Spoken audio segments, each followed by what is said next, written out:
روح کی بیماریاں اور ان کا علاج۔ خاص گناہوں کے خاص نقصانات۔ نمبر 1، بے حیائی کے اعمال و افعال سے تعاون میں اور ایسی نئی بیماریوں میں مبتلا کیا جاتا ہے جو پہلے لوگوں میں نہیں تھی۔ نمبر 2، زکوٰۃ نہ دینے سے بارش میں کمی ہوتی ہے۔ نمبر 3، ناحق فیصلہ کرنے اور عہد شکنی کرنے پر دشمن مسلط کر دیا جاتا ہے۔ نمبر 4، ناپ تول میں کمی کرنے سے قحط، تنگی اور حکام کے ظلم میں مبتلا کیا جاتا ہے۔ نمبر 5، خیانت کرنے سے دشمن کا رعب ڈال دیا جاتا ہے۔ نمبر 6، دنیا کی محبت اور موت سے نفرت کرنے پر بزدلی پیدا ہوتی ہے اور دشمن کے دل سے رعب دور کر دیا جاتا ہے۔ نمبر 7، گناہ کرنے سے دنیا کی رغبت اور آخرت سے وحشت پیدا ہو جاتی ہے۔ نمبر 8، گناہ کرنے سے دل پر ایک دھبا لگ جاتا ہے، اگر توبہ کیا تو وہ مٹ جاتا ہے ورنہ بڑھتے ہی رہتا ہے۔ نمبر 9، گناہ کرنے سے بسا اوقات طاعت کے فائدے ضائع ہو جاتے ہیں۔ نمبر 10، گناہ کرنے سے دل کی مضبوطی اور دین کی پختگی جاتی رہتی ہے، اس لیے اس حالت میں گناہ کے پاس بھی نہ پھٹکنا چاہیے، خواہ دل کے گناہ ہوں، خواہ ہاتھ پاؤں کے، خواہ زبان کے، پھر خواہ اللہ کے حقوق ہوں، خواہ بندوں کے ہوں، لیکن ہر گناہ کی توبہ کا طریقہ الگ ہے جس کو اہل علم حضرات سے معلوم کر لینا چاہیے۔ اللہ تعالیٰ کی ذات رحیم و رحمان ہے، کیسا ہی بڑا گناہ ہو توبہ کرنے سے اس کو معاف کر دیتے ہیں۔ اب ان گناہوں کو لکھا جاتا ہے جن پر وعیدیں آئی ہیں۔ نمبر 1، حقارت سے کسی پر ہنسنا۔ نمبر 2، کسی پر طعن کرنا۔ نمبر 3، برے لقب سے پکارنا۔ نمبر 4، بدگمانی کرنا۔ نمبر 5، کسی کا عیب تلاش کرنا۔ نمبر 6، کسی کی غیبت کرنا۔ نمبر 7، بلا وجہ کسی کو برا بھلا کہنا۔ نمبر 8، چغلی کھانا۔ نمبر 9، تہمت لگانا۔ نمبر 10، دھوکہ دینا۔ نمبر 11، عار دلانا۔ نمبر 12، کسی کے نقصان پر خوش ہونا۔ نمبر 13، تکبر کرنا۔ نمبر 14، فخر کرنا۔ نمبر 15، ضرورت مند کی باوجود قدرت کی مدد نہ کرنا۔ نمبر 16، کسی کے مال کا نقصان کرنا۔ نمبر 17، کسی کی آبرو پر صدمہ پہنچانا۔ نمبر 18، چھوٹوں پر رحم نہ کرنا۔ نمبر 19، بڑوں کی عزت نہ کرنا۔ نمبر 20، بھوکوں اور ننگوں کی حیثیت کے موافق مدد نہ کرنا۔ نمبر 21، کسی دنیاوی رنج کی وجہ سے 3 دن سے زیادہ بولنا چھوڑ دینا۔ نمبر 22، کسی جاندار کی تصویر بنانا۔ نمبر 23، زمین پر موروثی کا دعویٰ کرنا۔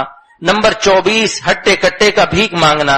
نمبر 25، داڑھی منڈانا یا کٹانا یا ایک مجھ سے کم ہونے کی صورت میں۔ نمبر 26، کافروں یا فاسقوں کا لباس پہننا۔ نمبر 27، عورتوں کو مردوں کا لباس پہننا۔ نمبر 28، مردوں کو عورتوں کا لباس پہننا۔ نمبر 29، بدکاری کرنا۔ نمبر 30، چوری کرنا۔ نمبر 31، ڈکیتی کرنا۔ نمبر 32، جھوٹی گواہی دینا۔ نمبر 33، یتیم کا مال کھانا۔ نمبر 34، ماں باپ کی نافرمانی کر کے تکلیف دینا۔ نمبر 35، بے خطا جان کا قتل کرنا۔ نمبر 36، جھوٹی قسم کھانا۔ نمبر 37، رشوت لینا۔ نمبر 38، رشوت دینا۔ نمبر 39، رشوت کے معاملے کو چکانا۔ نمبر 40، شراب پینا۔ نمبر 41، جوا کھیلنا۔ نمبر 42، ظلم کرنا۔ نمبر 43، کسی کا مال بغیر اس کی رضامندی کے لے لینا۔ نمبر 44، سود لینا۔ نمبر 45، سود دینا۔ نمبر 46، سود لکھنا۔ نمبر 47، سود پر گواہ بننا۔ نمبر 48، جھوٹ بولنا۔ نمبر 49، امانت میں خیانت کرنا۔ نمبر 50، وعدہ خلافی کرنا۔ حفاظت نظر۔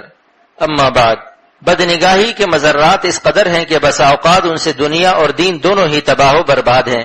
آج کل مرض روحانی میں مبتلا ہونے کے اسباب بہت زیادہ پھیلتے جاتے ہیں، اس لیے مناسب معلوم ہوتا ہے کہ اس کی بعض مضرات اور اس سے بچنے کا علاج مختصر طور پر تحریر کر دیا جائے تاکہ اس کی مضرات سے حفاظت کی جا سکے۔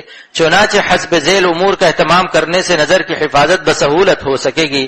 جس وقت مستورات کا گزر ہو، اہتمام سے نگاہ نیچی رکھنا خواہ کتنا ہی نفس کا تقاضا دیکھنے کا ہو، جیسا کہ اس پر عارف ہندی حضرت خواجہ عزیز الحسن صاحب مجذوب رحمت اللہ علیہ نے اس طور پر متنبہ فرمایا ہے: دین کا دیکھ ہے خطر اٹھنے نہ پائے ہاں نظر، دین کا دیکھ ہے خطر اٹھنے نہ پائے ہاں نظر، کوئے بتا میں تو اگر جائے تو سر جھکائے جا، کوئے بتا میں تو اگر جائے تو سر جھکائے جا۔ اگر نگاہ اٹھ جاوے اور کسی پر پڑ جاوے تو فوراً نگاہ کو نیچی کر لینا، خواہ کتنی ہی گرانی ہو، خواہ دم نکل جانے کا اندیشہ ہو۔ یہ سوچنا کہ نگاہ کی حفاظت نہ کرنے سے دنیا میں ذلت کا اندیشہ ہے، طاعت کا نور سلب ہو جاتا ہے، آخرت کی تباہی یقینی ہے۔ بد نگاہی پر کم از کم 4 رکعت نفل پڑھنے کا اہتمام اور کچھ نہ کچھ حسب گنجائش خیرات اور کثرت سے استغفار کرے۔ یہ سوچنا کہ بد نگاہی کی ظلمت سے قلب ستیہ ناس ہو جاتا ہے اور یہ ظلمت بہت دیر میں دور ہوتی ہے، حتیٰ کہ جب تک بار بار نگاہ کی حفاظت نہ کی جائے، باوجود تقاضے کہ اس وقت تک قلب صاف نہیں ہوتا۔ یہ سوچنا کہ بد نگاہی سے میلان، پھر میلان سے محبت اور محبت سے عشق پیدا ہو جاتا ہے اور ناجائز عشق سے دنیا و آخرت تباہ ہو جاتی ہے۔ یہ سوچنا کہ بد نگاہی سے طاعت، ذکر و شغل سے رفتہ رفتہ رغبت کم ہو جاتی ہے، حتیٰ کہ ترک کی نوبت آتی ہے، پھر نفرت پیدا ہونے لگتی ہے۔